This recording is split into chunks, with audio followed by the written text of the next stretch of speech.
La 8a edició dels reconeixements Ànima Ciutat de Mollerussa, impulsats per l'Ajuntament i el Centre d'Iniciatives Solidàries d'Àngel Olaran, han reconegut a l'Associació de Dones Víctimes de la Guerra de Bòsnia i Hercegovina. L'entitat treballa per denunciar els casos de violència sexual exercida com a arma bèl·lica amb l'objectiu de conscienciar a l'opinió pública de la necessitat de portar els criminals davant la justícia. Melja Mergic i Amela Merjuseljak, com a membres de l'associació i víctimes supervivents, han estat les encarregades de recollir el reconeixement Ànima Ava Melaku. Agradecemos la cordial y cálida bienvenida que ha hecho que nos sentamos como si estuviéramos en casa. Y la casa es el pilar de la seguridad, aprecio y pertenencia. Agradecemos de todo corazón su apoyo sincero a nuestra lucha por la justicia y por la verdad, y que nos han expresado a través de la entrega de este reconocimiento. Es un enorme honor ser hoy una parte más de su organización. Muchísimas gracias a todos.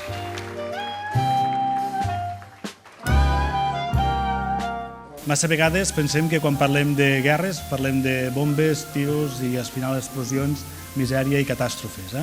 Però també hi ha una altra part important que és aquest factor, que és aquesta part humana, que també és una arma de guerra, aquelles agressions que es fa a la ciutadania, en aquest cas a les dones, exercint violència sexual de manera sistemàtica també per cohibir el pilar fonamental de la societat, que és la dona i per tant també la família. Entenem que és important que puguem reivindicar, però a la vegada també perquè volíem trobar un cert paral·lelisme, perquè la fundació en la qual fem aquests premis, amb el padre Ángel Olaran, acaben també de tindre la guerra també al Tigray, a Etiòpia.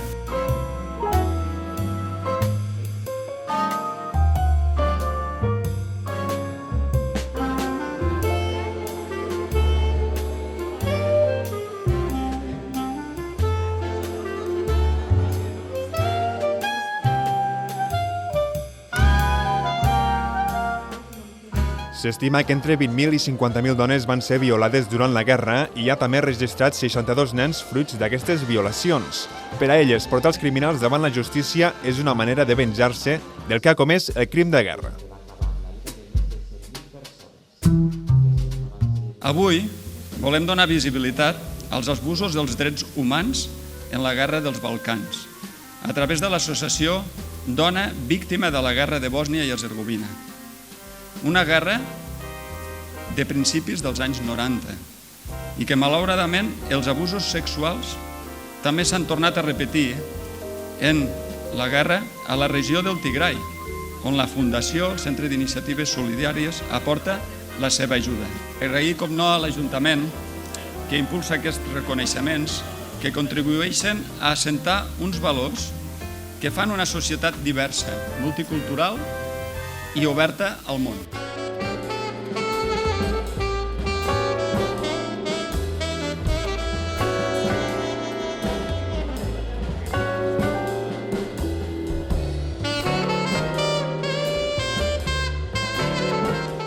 És difícil copsar des de la distància l'abast d'aquella tragèdia.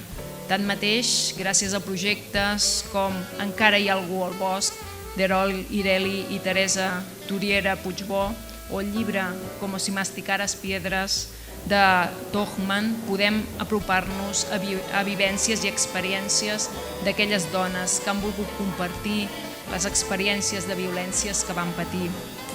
Recordar-les és honrar-les, perquè, com deia Montserrat Roig, si hi ha un acte d'amor, aquest és la memòria. També han estat distingides altres entitats amb els reconeixements Ànima d'Honor Àngel Pujol per la seva tasca social en l'àmbit més local. És el cas de Roser Garrofé, Rosa Palau, Josep Àngel Lavín, la Casa d'Aragó i el Club Tenis Taula Mollerussa.